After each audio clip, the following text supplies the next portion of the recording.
All right, well, we're gonna go ahead and get started on our first dime hunt here. So it's gonna be pretty exciting. I'm gonna go ahead and open it up with you guys here live and just make sure it's not all brand new dimes. If it is, then we may just go right into having a nickel hunt. But let's go ahead and see what we got here. And the box was kind of broken out on this corner here, so I also need to make sure that we have all of our dimes. So I'll be pulling them all out of the box and putting them in a row there. Let's see here. Yeah, it looks like we got some older ones there. It kind of looks like an older dime. So, alrighty, we will go ahead and get these all pulled out, and we'll make sure we have all 50 rolls of dimes, and we'll bring you back in once we have those out. All right, we are back. Didn't really see any silver unders. We do have all 50 rolls, so that's good. We'll go ahead and get into the hunt here, and just hopefully we find some silver or maybe some West Points. So let's go ahead and grab roll number 1. We'll open it live together here.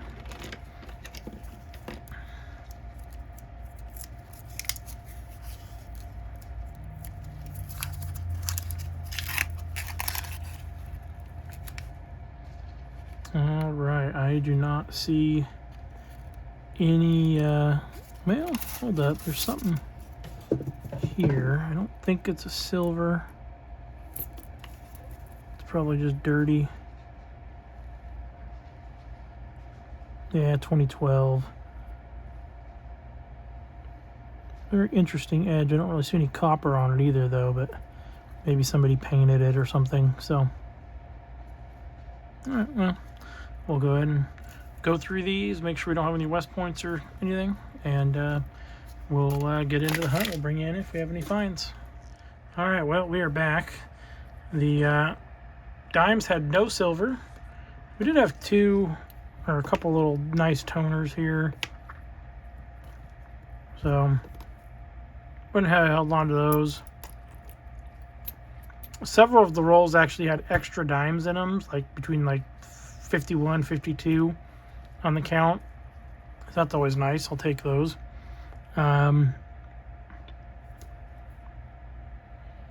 This 97 looks like this rim here was stamped twice, so it's kind of quite a bit wider over here. But that's just kind of cool looking. Not really anything too special. Oh, and that one's nothing. That's just when it rolled out when I was going through. So, well, with that, since this is going to be a short video otherwise, I'm going to go ahead and get into the nickel box, our backup plan, and we'll see if we can find some silver and some key dates and stuff in there. We'll bring it back in. I'm going to go ahead and get it opened up. Well, here, I'll go ahead and open it up live with you. And make sure it's not all brand new nickels.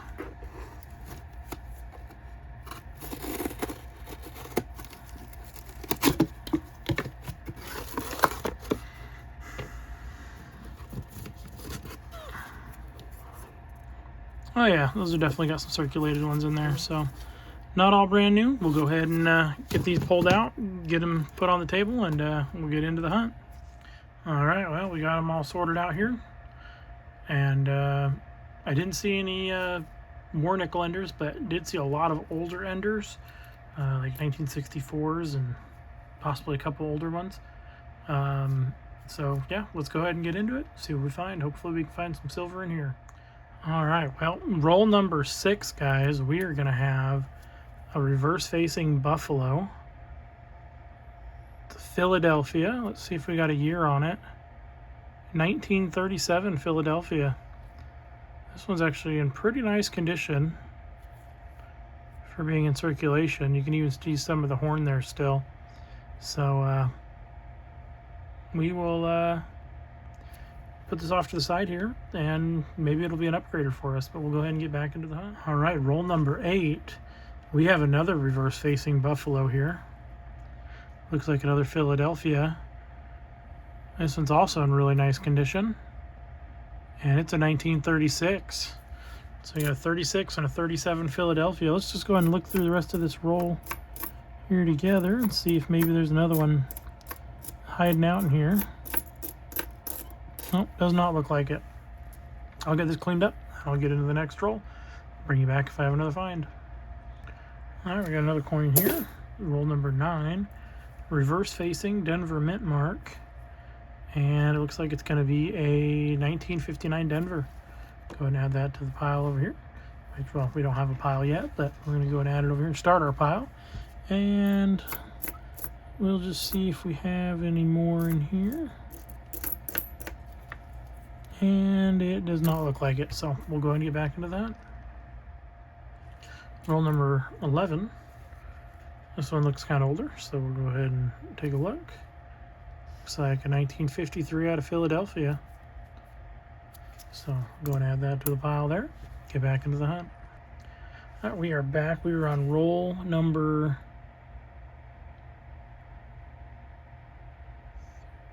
So we are on roll number 26 of the hunt.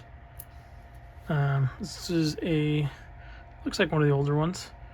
Reverse facing Philadelphia, 1959. So that is going to be a better date.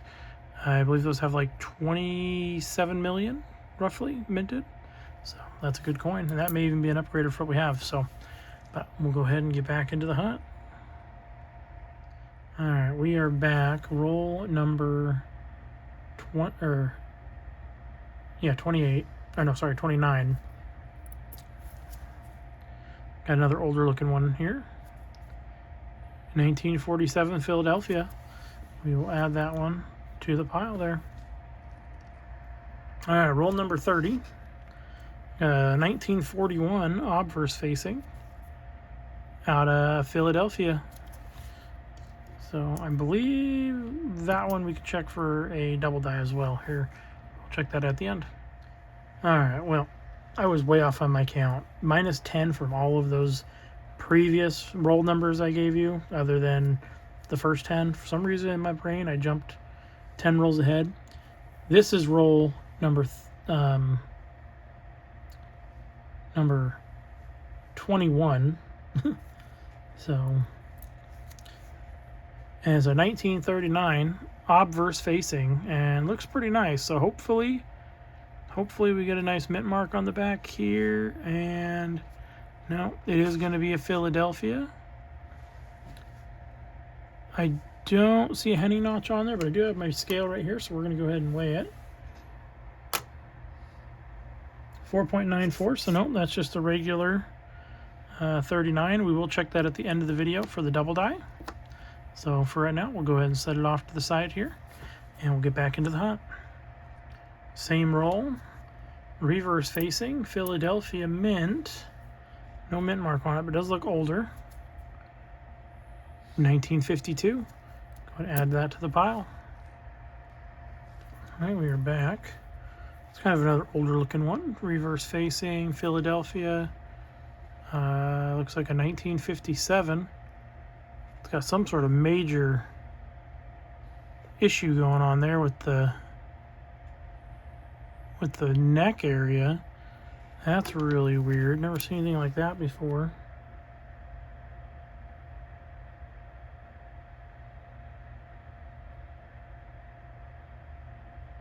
I think it's probably just, yeah, looks like it's probably just post-mint damage, but definitely looks kind of crazy.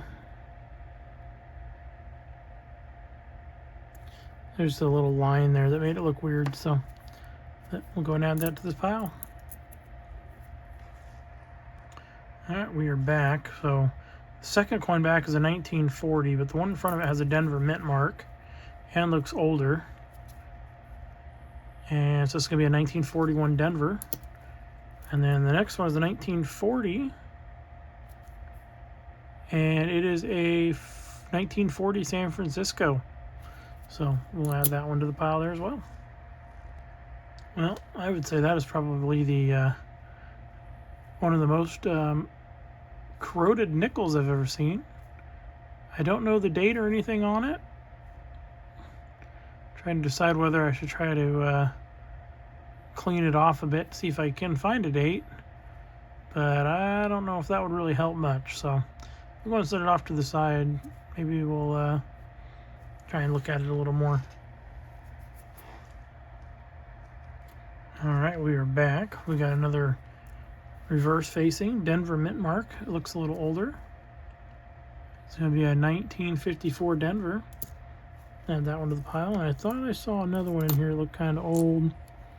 We will see if we can get to it here. This one's got a Denver mint mark. 1946 Denver. I'm going to add that one to the pile. And yeah, I think that's everything there. So no more in that roll. We'll go ahead and get back into the hunt. Roll number 36 here. There's one with a bit of a silvery edge. And so I'm going to go and pull it out. And yeah, it's going to be silver. 1945 out of Philadelphia. So we got our first silver war nickel. We'll go ahead and put it up here with our buffaloes. 2 buffaloes and a silver. And we'll go ahead and get back into the hunt. And hopefully we find some more. All right, we're back. Same roll. Obverse facing, 1951. Looks like out of Philadelphia. Add that to the pile. All right, we are back. Roll number 32. Obverse facing. Got a 1946 out of Philadelphia. So the 46s can also be hunting nickels. Same with the 47s. I will weigh those all up at the end. And but for right now, we'll get back into the hunt. All right, we are back. Roll number 34. And I got a 1938, and it looks really nice. Let's hope it's got a mint mark, because I think any of the 38s with a mint mark are a key date, and the 38 Philly is a better date. And it is. It's got a 38 Denver. Wow, that is a really nice one. And there's not full steps. Ooh, it is almost full steps. It's a very, very light strike. And there's just some damage to the bottom 2 steps. That is a super nice coin right there. We'll go ahead and set this one off to the side here as well. Actually, I do have the book here right now, so I can check and see what the mintage is on that. 1938 Denver has 376,000 minted. So yes, that is a very big key date. The 38, and it's based on looking at it, it's an upgrader for the one that I have too. So we'll definitely get that upgraded. I do need the 38S still. So maybe, hopefully, we'll find it in here. But let's get back into the hunt. All right, we are back. Roll number 37. Obverse facing. 1954. Out of Denver. Add that to the pile there. And it looks like an older one there too, maybe. Yeah, just a 64. All right, we'll just get back into that. All right, roll number 39 of the hunt, or the nickel hunt. Denver reverse, and it's going to be a 1953. Add that to the pile. Oh, we got a 64 here. Is that a 64 Denver? It is. We'll add that to our 64 Denvers. And that's just a 68S. Looks like there's a couple maybe older ones in here. All right, nothing left in there. We'll go ahead and get back into the hunt. All right, roll number 43 of the hunt. We have an obverse facing, 1954. And no, it's a 54 San Francisco. Nice. Go ahead and add that one to the pile over here. And it did look like we had a couple other older ones over here, so let's just kind of go through here and see what we see. Could have sworn I saw some older edges back here. So we got a 1964 out of Denver.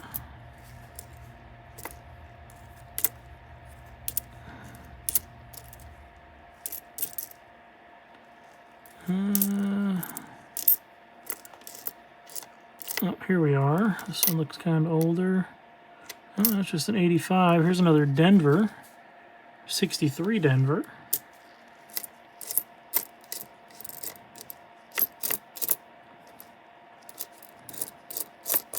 All right, doesn't look like there's any other oldies in there hiding in there, but we'll go ahead and get this cleaned up. We'll get into the next roll.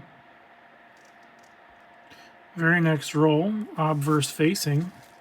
Actually in really nice condition, a 1940 Denver. Go ahead and add that one. I'm going to add this one over to this pile here because that's definitely going to be a possible upgrade. I know we have a 40 Denver, but it could be an upgrade, so we'll go and get back into the hunt. All right, well, this was an Ender in roll number 44, and it's a Philly. It's a little bit older, and it's a 1942, so it's a 42 non-silver Philadelphia.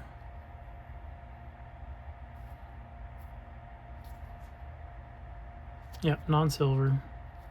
And we'll go ahead and add that to the pile there. All right, we'll get back into the hunt. All right, roll number 49 of the hunt. We have a reverse-facing Denver Mint Mark. 1942, so that is a better date. These do have the lower mintage, actually lower mintage than the 42 silver Denvers. It's got a little bit of a lamination crack going across there too. That's kind of cool. So we'll go ahead and get this one added to the pile. All right, everybody. So got a conundrum here. I'm going through checking the book for see if any of these are upgraders, but I'm also checking them for errors. This is a 1940 Denver. It is definitely an upgrader for the book condition-wise, but it also has a really nice double die reverse on it. So it's the DDR 002 from what I can narrow down. And it has the doubling on 5 cents is the strongest. And then it has slight doubling on E Pluribus Unum and United States of America. So I'm going to leave this up to you guys. You guys can comment down below if you think I should add this one to the book until I can find an even better upgrade for this one, or if I should just flip it up.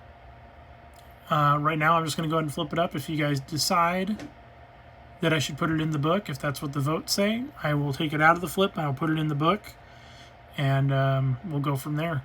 But just figured I'd show this. I think it's a pretty cool find, and I'll go ahead and get back into the hunt here. All right, we are back. So we did have a couple of upgrades here. We had just 2 upgrades here, so it'll be pretty quick. We have the 1936 Philadelphia Buffalo. There was an upgrade that we found.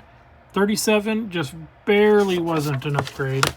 It was really close, but just not enough to warrant upgrading.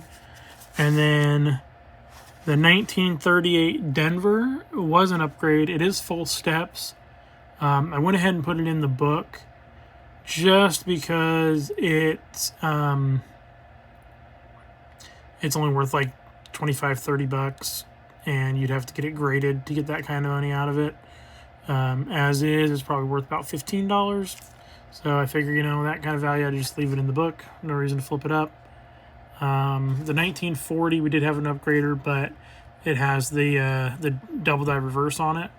So I went ahead and didn't add it, but if you guys think I should put it in here, I will take it out of the flip and I will put it in the book here, because it is, 40 Denver, not the 40 Philly, 40 Denver. It is quite a bit of an upgrader. As for that, we did find several better dates here. We had a 59 Philadelphia, 51 Philadelphia, 54 San Francisco, which is a better date.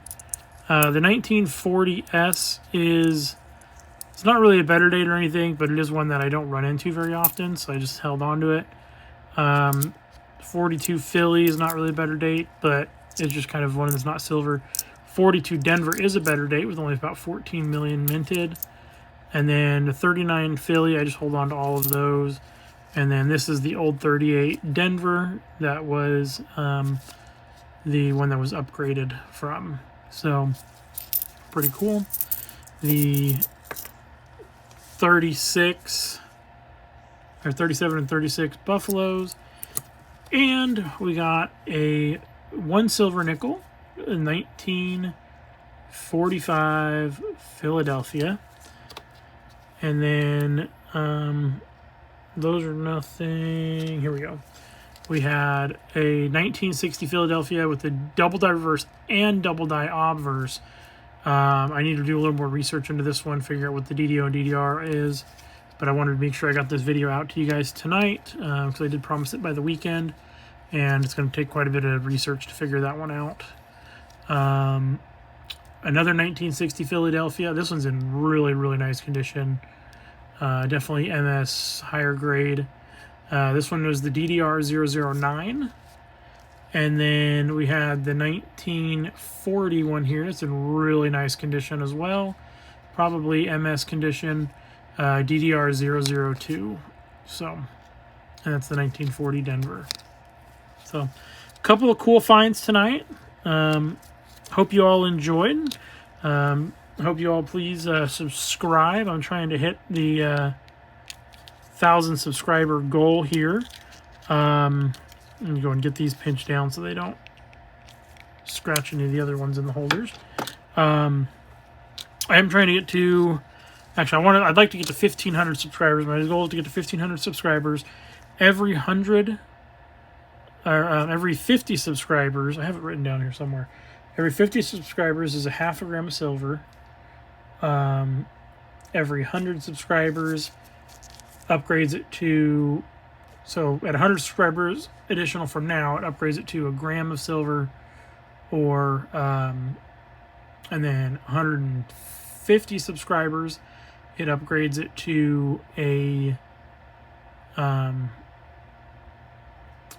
war nickel, which is 1.75 grams of silver. And then at 200 subscribers, it upgrades it to a silver dime, which is 2.25 grams of silver in a dime. If we get up, and then it resets, so it locks in that dime, and then the next 50 from there, it starts it all over again. And then if we get to 1,000 subscribers, it unlocks a 1 ounce round or bar that I have of silver. And then if we get to the full 1,500 subscribers, which is my goal, 1,500 plus from where I'm at now, it unlocks an additional, it's like a 1/200th ounce gold round that will be with the giveaway of the 1 ounce. And these will all be done in giveaways once I reach that goal. So at the very end, when the goal's reached, I will do the giveaway. And then from there, when I announce the giveaway, like where it'll be located, it'll either be on YouTube or it'll be on my Whatnot stream. I will let you guys know then. And hope you guys, like I said, hope you guys all enjoyed. Please subscribe. There's benefits to subscribing. I do giveaways. I do challenges. I do hunts. If you guys look at some of my older videos, I got a hunt out there going for some silver war nickels and stuff. Possibly even silver quarters and half dollars, depending on what you guys find with the hunts that I have. I have coins that I've sent out into circulation with marks on them for you guys to find. So yeah, just we'll see y'all, and hopefully we see y'all next time. All right, have a good day, or have a great weekend.